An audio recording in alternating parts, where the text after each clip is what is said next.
Hello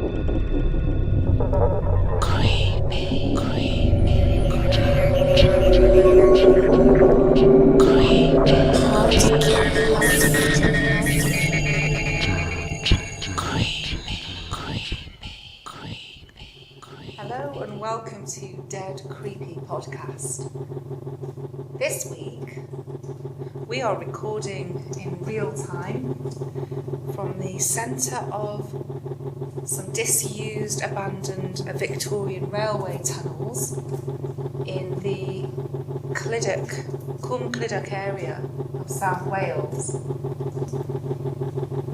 And Linzi and I are in the heart of these tunnels all alone in absolute pitch black. We have got head torches on right now, and the beam does not go very far at all, does it, Linzi? No, and the sound effects you can hear are some binaural beats.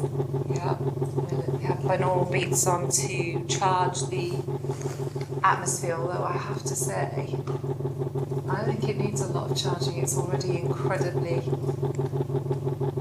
there's a lot of energy in here. Yeah. And I have to say I'm feeling really scared, and we've only just got here and we've been here before. It does feel very, very dark and foreboding. Yeah. There are lots of deaths recorded here. They would bring things through the mountain like iron ore, coal, that kind of thing. These tunnels were used for steam trains to bring those goods through the mountain. And also people would take a shortcut through these tunnels and meet a sticky end. Yeah, they literally met a sticky end. We know of, in fact, one guy during the construction of these tunnels in the 1860s, he was killed by some falling rocks. We also know of a young boy that was killed here by a train, and also a woman who suffered horrendous injuries. She lost both legs in these tunnels, died of her injuries not long afterwards. So we are hopefully going to do a little investigation here. Yeah, we've got a bit of Echovox to try, and we've downloaded some steam train sound effects, so we're going to try a bit of Singapore theory, as recommended by our friend MJ. We're going to give that a try, see if we can get the atmosphere going. Okay, so I'm going to start the Echovox now, okay? Yeah. Shall I turn off the binaural beats, or should we go with that? Tell you what, leave the binaural beats Okay. on for now, and let's see what we get. Oh, yours makes it. Good. That's the. Last time we were in here, we got some great results with the Echovox. Hello? We're back. Do you remember us?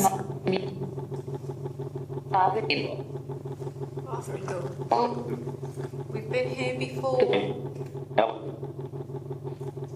Did you used to walk through these tunnels?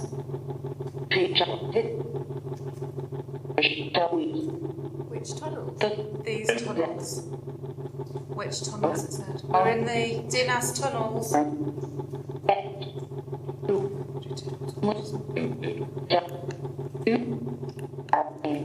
Turning the torches off now.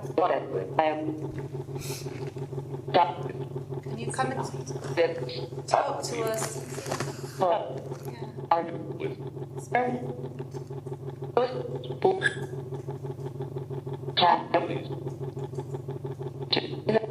Is there a train coming?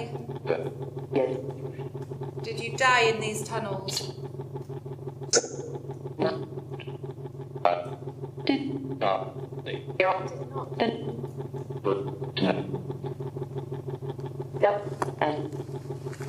Tell us what happened in here.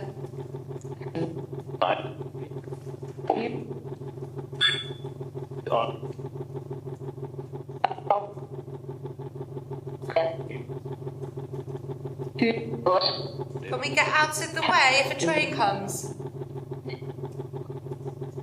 Will it hit us?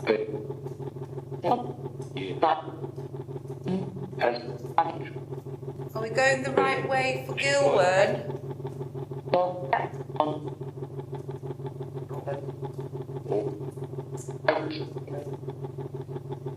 Who's in here with us?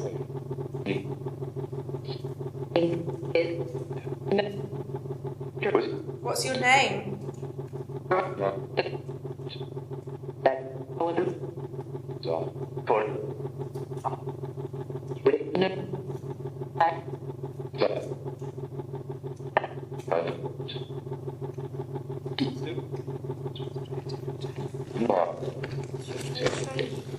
Yeah, we do. I'm going to try train running sound now, okay? This might still run in the background whilst I do it. In fact, it is. My speaker stopped. It's not coming through on that though, is it? Quick!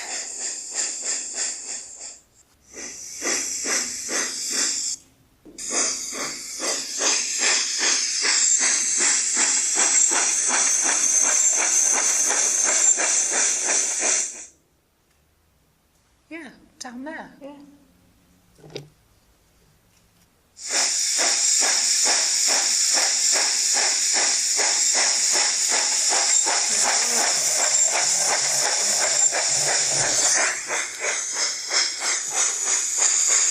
That's as loud as it goes. Can you hear the train coming?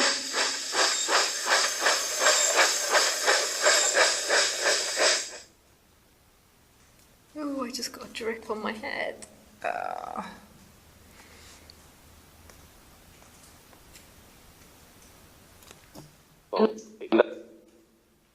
No.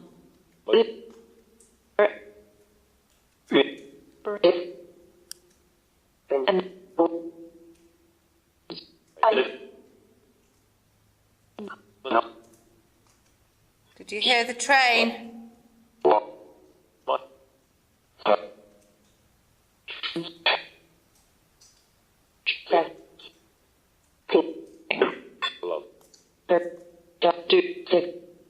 The doctor said. What does it say? The doctor said. Vodka.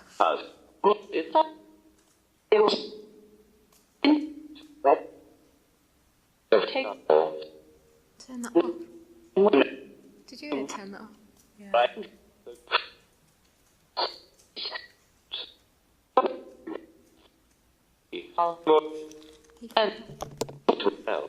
He fell into hell. Oh my God.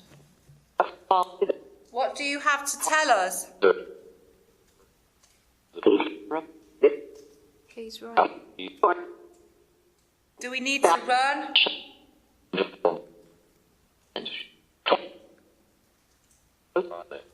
Your father. Who was down here and they shouldn't have been?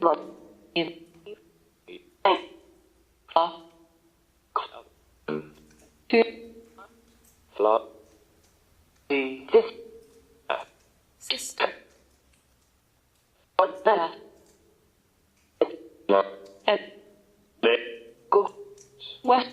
They got wet. What happened?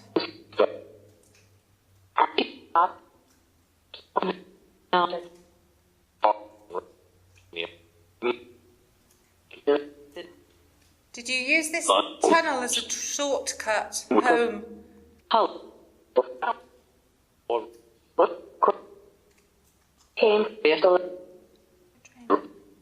Hello, who's here?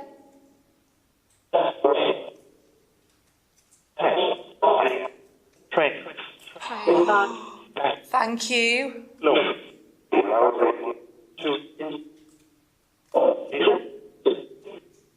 Where is the train going?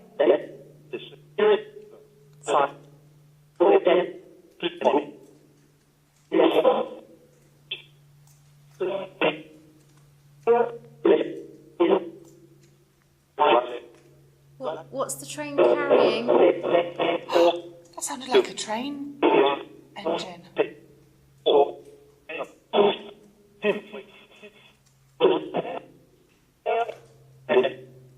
What goods are on the train?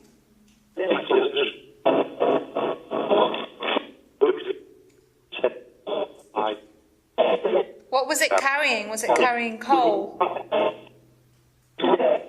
Can you say coal? Iron. Iron. Was it iron, did you say?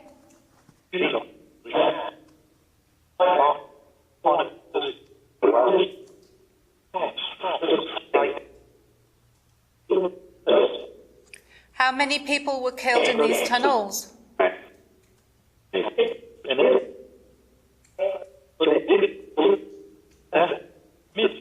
Was your name John? Tim. It was Tim. I'm sure it was Tim. Tim, hello? Hi, Tim.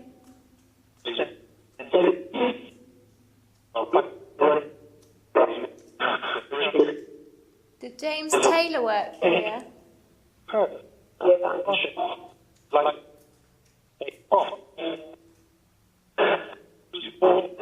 Did Di Davis work here?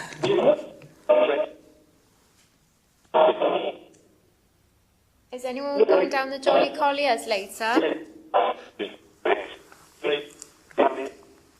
What's the other pub called? The Drum and Monkey. The Drummy. Did he say that? The Drummy. Do you go the Drummy? Yes. Is that a bit like train? I just said run. And it made a train noise. Yeah. It's coming. It's coming, it's coming. We heard you. Is it coming? Get out. You did just say. What? Heaven. I'm a bit spooked. At least get that way up, I think. Shall we turn the Echovox off and carry it with us?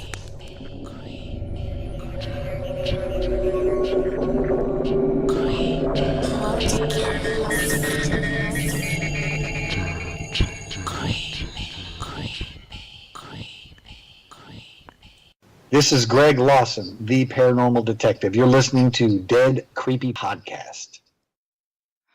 Well, welcome back to the studios. That was interesting, that investigation, wasn't it, Lindsay? That was very good, yeah. Very exciting. But glad to be out of that creepy tunnel Yes. and back in the safety of the house, I have Yes. to say. We've been there several times and it gets creepier every time, doesn't it? It is good up there, yeah. Well, still to come tonight, we have still got ParaNews. Mm-hmm. We have got Skeptics View with Daryl Whitebotton. Yeah. And we have ParaPaddy. So we'll continue with the show. So I think we'll start off with this week's ParaNews. Go on then. ParaNews. So this week on social media, which is where we get most of our ParaNews from, I have to say. Yeah. I don't know if you've noticed, but I mean, we did share on our Dead Creepy podcast Facebook page. So if you've not joined that, come along to Facebook and just tap in search Dead Creepy podcast and you'll get our Facebook page, and we do share links and things, and get some interesting discussions going on there. And this is about a YouTuber, isn't it, Lynn? Yes. And his name is, now, how do you pronounce this? Rubzy? No idea. Rubzy. So I think his name's Rubzy. He's a gamer on YouTube. And he's a very popular guy. I'm just having a little look at his YouTube channel right now. And he has got 62,378 subscribers. Wow. That's pretty epic, isn't it? It is. So, he's a popular guy. I don't know a lot about gaming. So that's okay. Anyway, he was test running a game, Outlast Right. 2. Okay.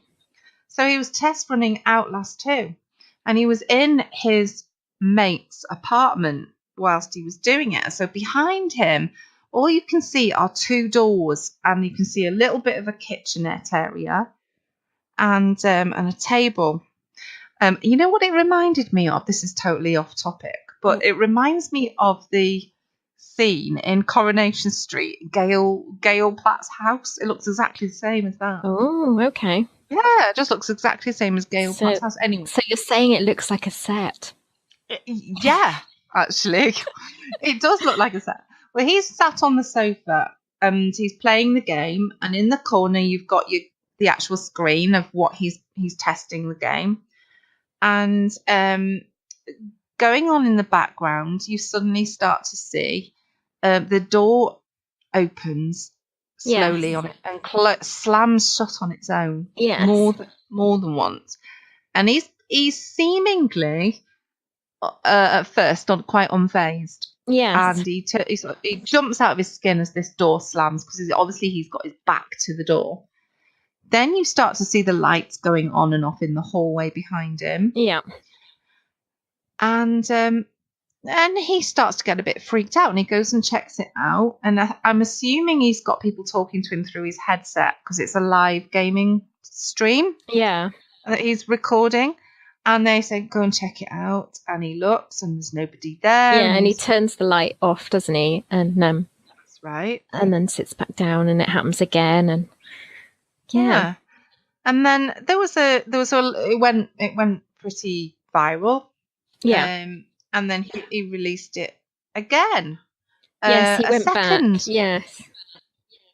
So this one has had 126,963 views so far in 2 months, which is, I'd say, fairly viral. Yeah.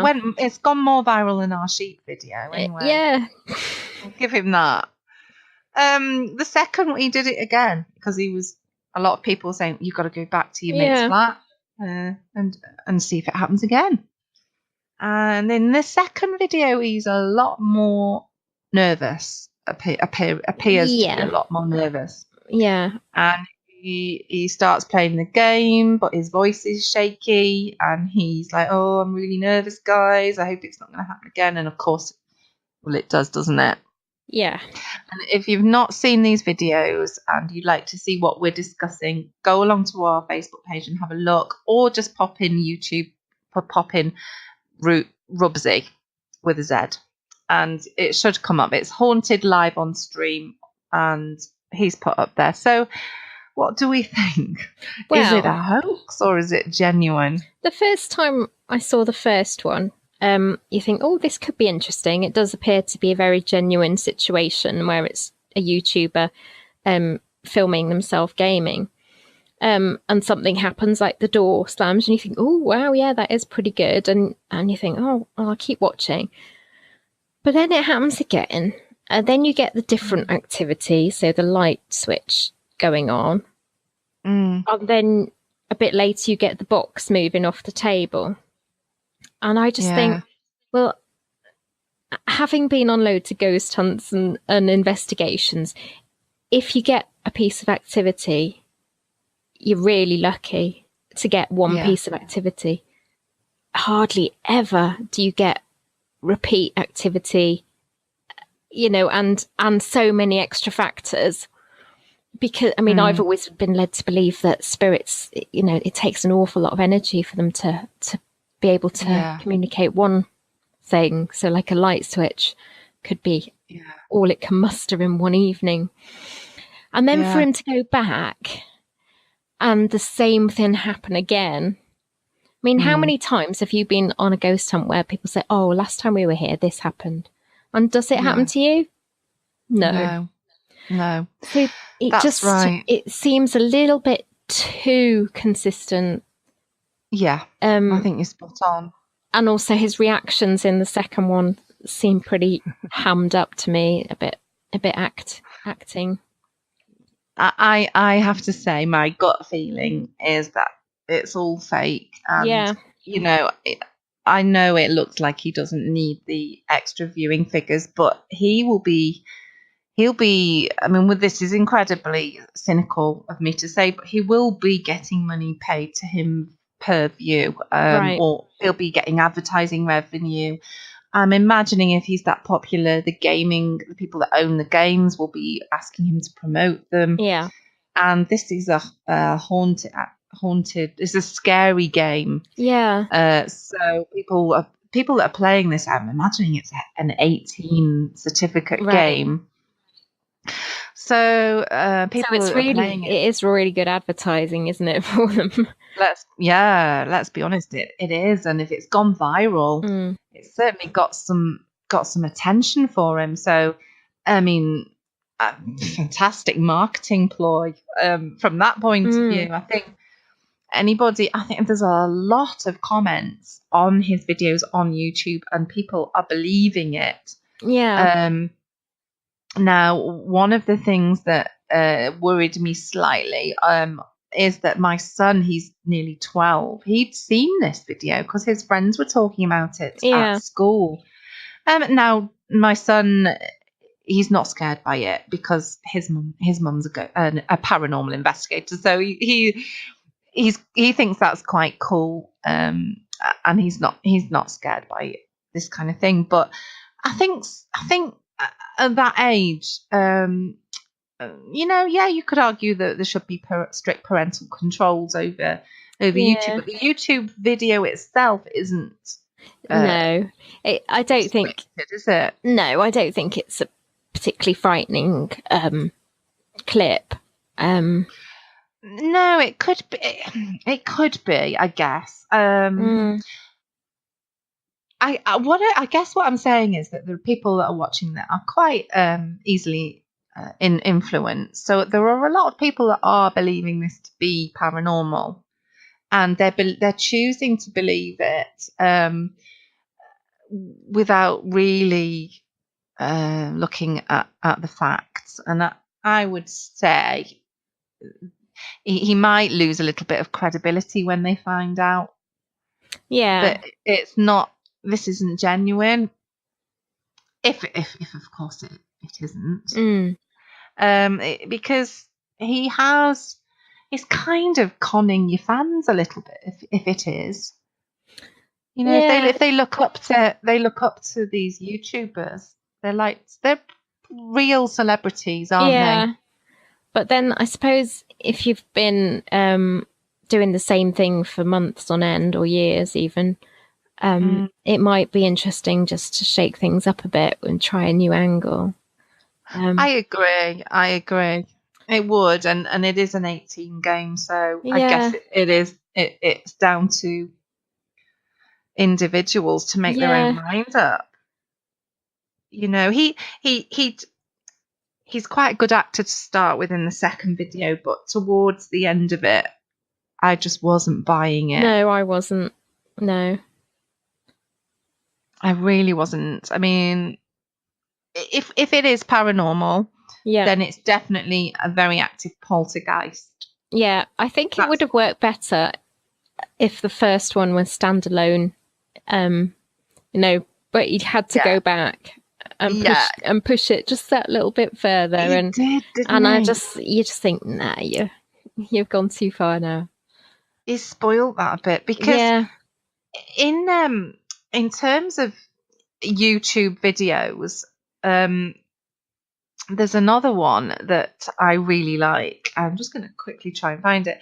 But he's doing this guy is testing torches, right? And I mean, I'm just going to have a look, see if I can find this. But this really was. So is his whole account is torch testing? Not just torch testing. He likes abandoned mines. Oh, okay. This guy. Right, I found him now. The channel's just called Exploring Abandoned Mines and Unusual Places. if you look in YouTube, it says creepy sounds captured in an Yes. abandoned mine whilst reviewing the Through Night TN12 flashlight. And this guy is he was documenting and recording an abandoned Waldeck mine, which is an abandoned gold mine located deep in a forested canyon in the high country. Right. So I'm not entirely sure where that is, but it's definitely in the US, and I'm thinking maybe Nevada way. Somebody might correct me on that one. But I did watch this several times, and it's incredibly creepy. Yes, it is creepy. It's a 14, nearly 15-minute long video, and it's pretty boring unless you're really into Tortures. either tortures or abandoned mines. And he's looking at the architecture and he's talking about that, but he captures some incredibly creepy sounds towards the end of the video. So, and it's like whispering, and so for me, there are a lot of people. I mean, this has had over 2 million views, Right. and people were saying that they thought he was doing that for publicity. Yeah. And I don't know. I mean, I thought it felt very genuine to me, that one. Yeah, me too. I think that one's genuine, Yeah. He's done loads of videos, and none of them are quite like that one. No. And he's not gone public with them. Considering that happened in December 2016, you don't see this guy openly saying, "Hey, look at this! Look what happened." No. We don't know who he is. Yeah, and he's not done a part 2 going, "See, you guys told me to come back, so here we go. I'm back." I don't think he has. No, I mean, actually, he may have, but no, I've never seen that. So if he has, I've not seen it. No. And I'm pretty sure I would have, because I was looking at him. Yeah. I found him on Twitter, and his account's just been inactive for like yonks, so he's never Right. he's not after publicity at all. I will share that video on our Facebook page. Yeah. Because the only way you'll know is the only way you've got to make up your own mind, haven't you? Yeah, absolutely. And I would suggest people watch that one, because that gave me goosebumps. That creepy whispering sound. I can't debunk that. No. I really can't. But yeah, interesting. So we think it's possibly that Rubzy is a hoax, don't we? Yeah, I think he's just tried to shake things up a bit on his, on his subscription thingy. Yeah, I mean, me too. how interesting can it be watching someone play games? Well, ask a 12-year-old. I know. Because my 12-year-old can sit there all weekend in his pajamas and not move. He'd only move to come and get food and then go back and watch somebody. Yeah, my 8-year-old's the same with Bloomin' Stampy Cat. And so it's an incredibly competitive world. So yeah, I think I tell you what, why don't we go to our resident parapsychologist, Daryl Whitebotton, for Skeptics View and ask him his opinion? That's a good Should we idea. do that? Yep. Okay. Skeptics View.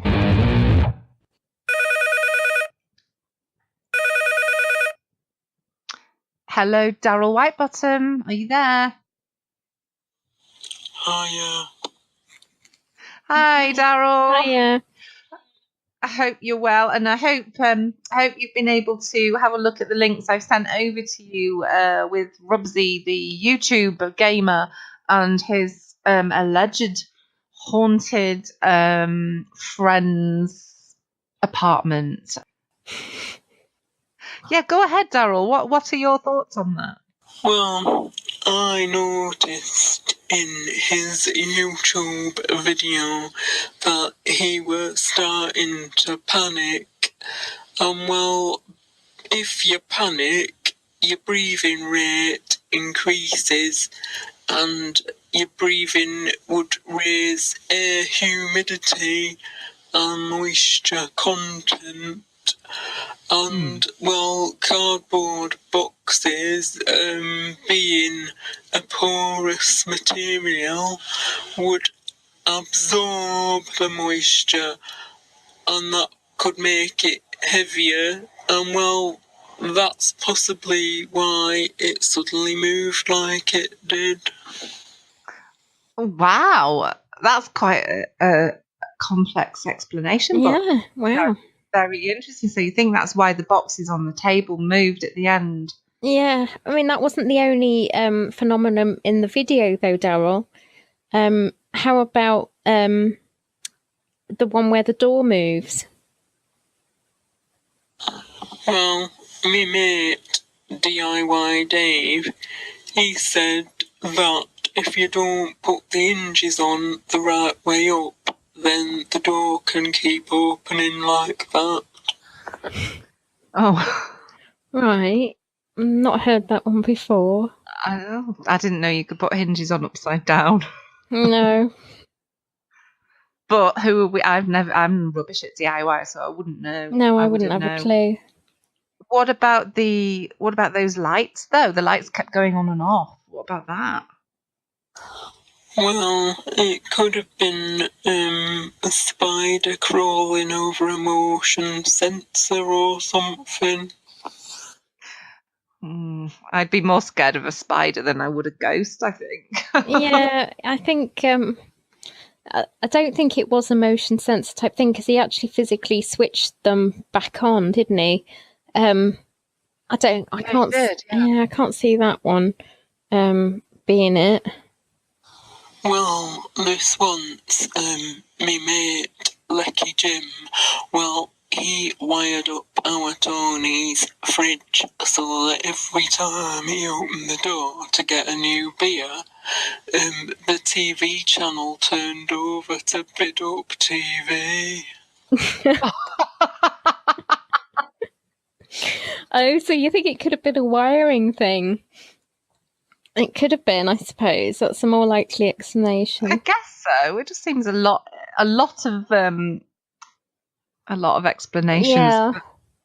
Concentrated. See, you don't sound terribly convinced by any of this, Daryl. You're not thinking it's real. I think it's probably safe to say it's probably an hoax. Yeah. I think, that's pretty much what we concluded. You're on the same wavelength as us there, Daryl. Totally. Yeah. Totally. Well, thank you for that, Daryl. And just before you go, what are you having for your tea tonight? I'm gonna go down the chippy and get a battered sausage and a pea fritter and a pucker pie for me mum. That's very nice of you. Oh, buying tea for your mum. That's nice. That's nice. She's having a night off tonight. Then that sounds good. I like a boy that looks after his mum. Yeah. Oh, bless her. Pucker pie. Well, Daryl, thank you very, very much for your opinions, and we will talk to you next week. Thank you very much. Thanks, Daryl. Bye. Bye. Bye. Oh, bless her. Well, wow, some quite in-depth theories there. Then. Yeah, you can see that degree coming through, can't you? There. Yeah, we're starting to see the degree coming through. Definitely. Yeah. He's not on face value. Daryl, there's a lot more to him, isn't there? Yeah. Very intelligent man. Yeah, definitely. Okay, well, I think the final section of our show tonight is, before we go, I think we need to go to this week's ParaPaddy. What do you think? Yes. Who's having a ParaPaddy this week? Okay, this week's ParaPaddy is just in perfect timing, because this is hot off the press. This happened 2 hours ago. Right? Paul Bradford from Ghost Hunters International has kicked off on Facebook. Uh-oh. He has. I'm going to read out what he's put as a public status on his profile, and he has said, when did it become normal practice for conventions to start a conversation with you about attending their event, but then go silent? The same goes for simply returning an email or Facebook message. There's now 4 conventions that I've either contacted or who have contacted me, and communication has just stopped. Mm-hmm.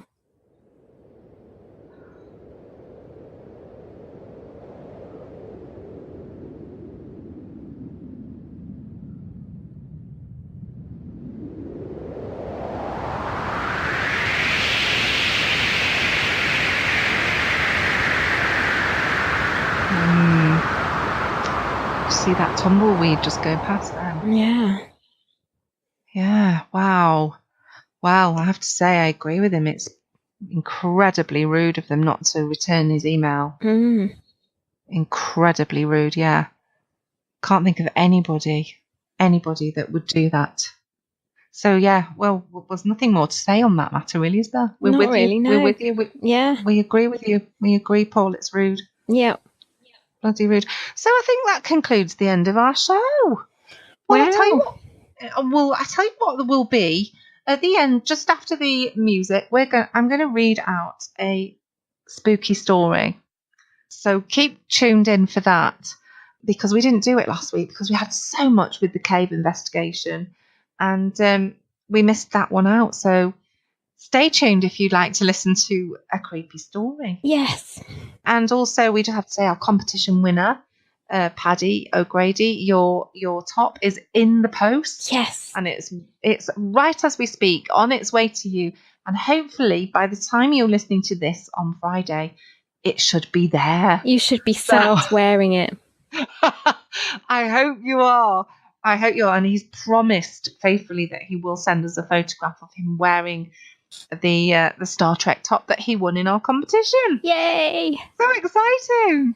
Right, so we will love you and leave you, and thank you for tuning in to Dead Creepy Podcast. So goodbye from me. And goodbye from me. Goodbye. Bye. Creepy.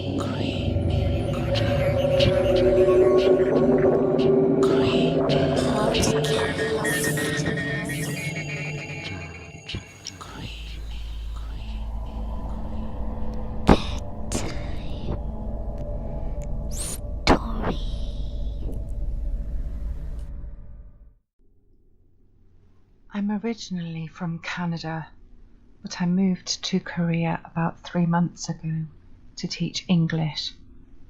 Currently, I live in a small town called Pyeongtaek, which is about an hour-long train ride away from Seoul.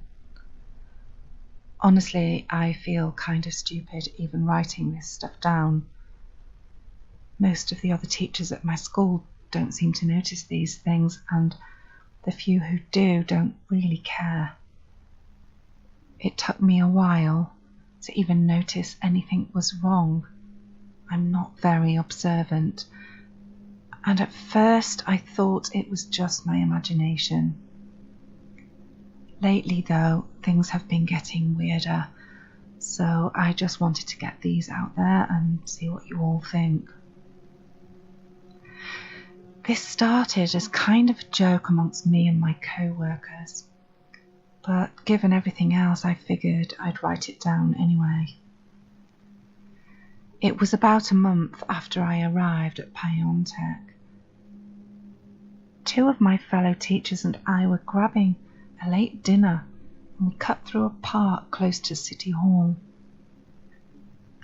The park had a large brick courtyard for kids to ride their bikes around in, but seeing as it was almost midnight, the place was completely empty.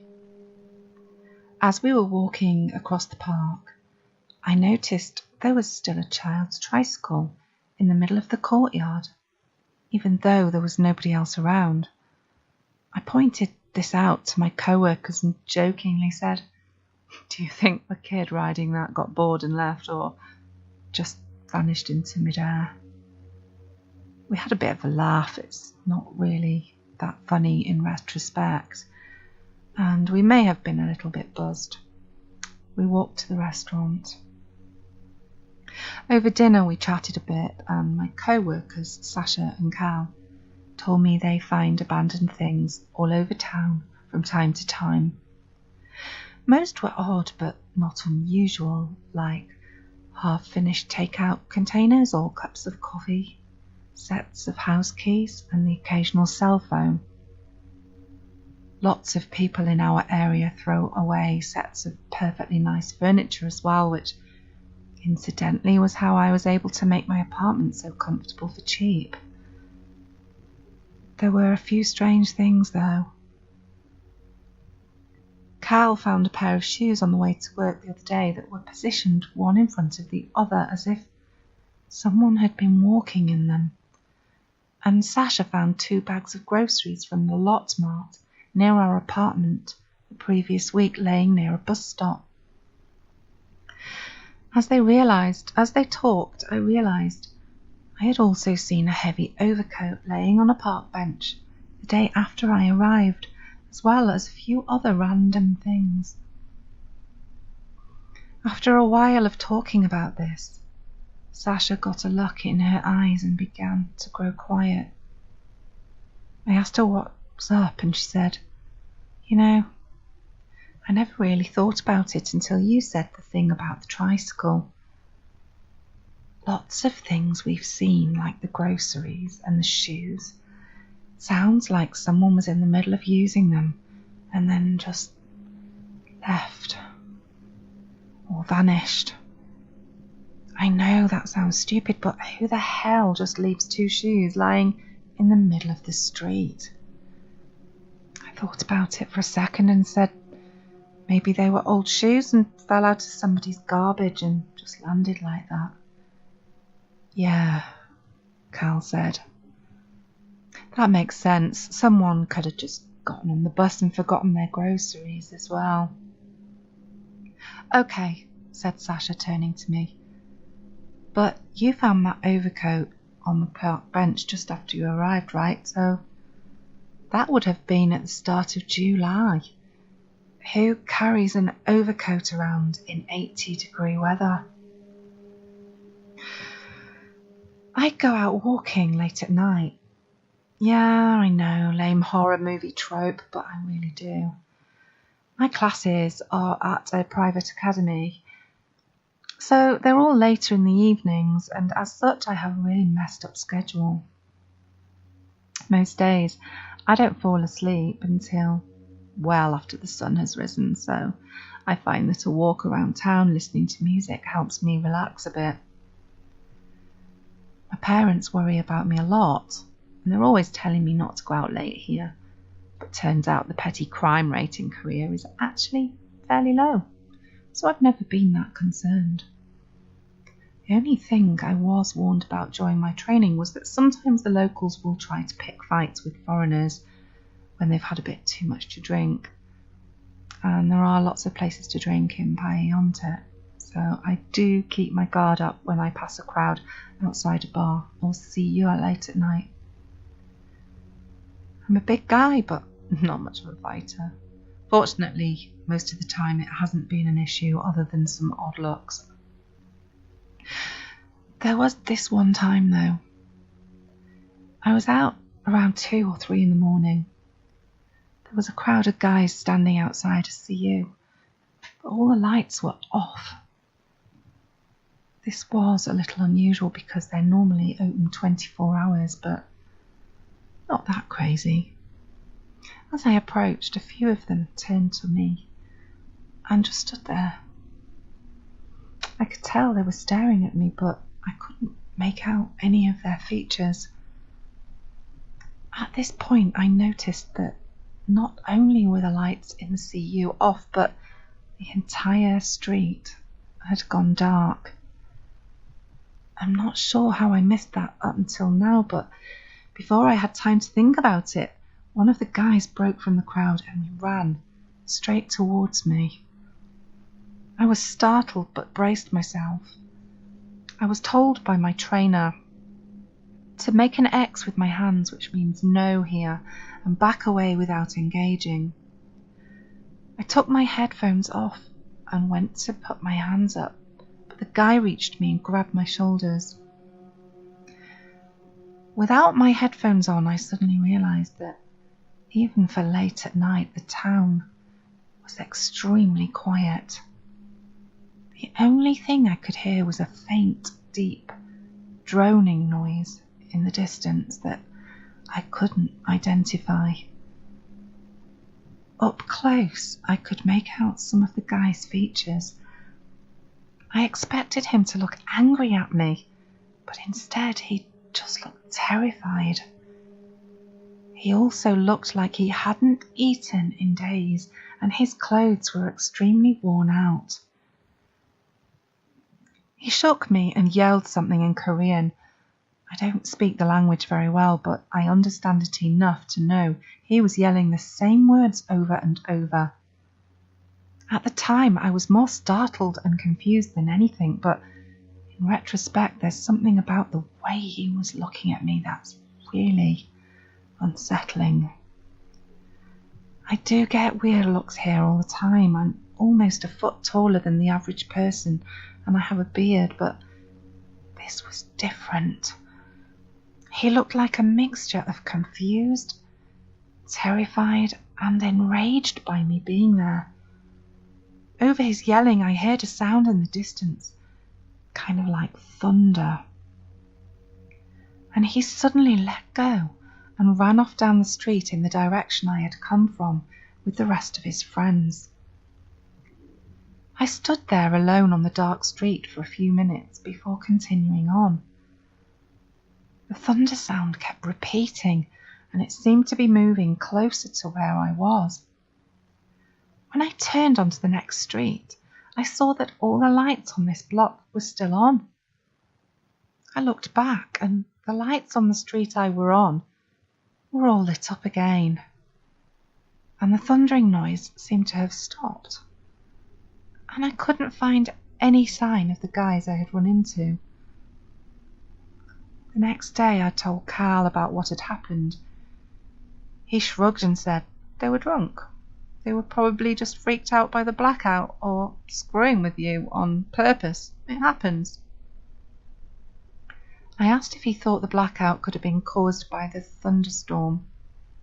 He suddenly got very still, and I briefly saw a look flash across his face.